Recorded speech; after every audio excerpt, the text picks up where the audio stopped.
আরে আজকে আমি হঠাৎ করে গাছের ভিডিও ছেড়ে কুকিং ভিডিও বানাতে বসলাম নাকি? আর দিনটাই বা এত মেঘমেঘ করছে, তাতে কি আমার গাছের কোনো ক্ষতি হয়েছে? আরে দেখতে থাকো বন্ধুরা, গাছের ক্ষতি হয়েছে কি হয়নি এটা তোমাদেরকে তো নিশ্চয়ই দেখাবো। তার আগে দেখে নাও আমার ফুলগুলো বৃষ্টির কারণে কত সুন্দর হচ্ছে। আর বৃষ্টির জন্য কিন্তু গাছের পাতা ও ফুলের কালার কিন্তু আরও ব্রাইট হয়ে যাচ্ছে। আর এই গোলাপ ফুলের কুড়িটাকেই দেখো কত সুন্দর লাগছে। আর গোলাপ ফুলের পাতাগুলো যখন পিঙ্ক পিঙ্ক থাকে না, তখন কিন্তু আরও সুন্দর লাগে। আর কালকে রাতে অতিবৃষ্টির কারণে আমার পদ্ম গাছের গামলা কিন্তু আবারও ওভারলোড হয়ে গেছিলো, দিয়ে সব অ্যাজোলাগুলো বেশি বাইরে চলে আসছে।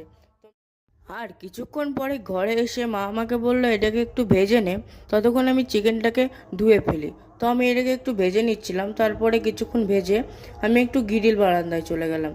তারপরে দেখতে পেলাম আমি এই টার্টল ওয়াইন্সের যে ডালগুলো বসেছিলাম ওগুলো কিন্তু খুব সুন্দর গ্রো করছে।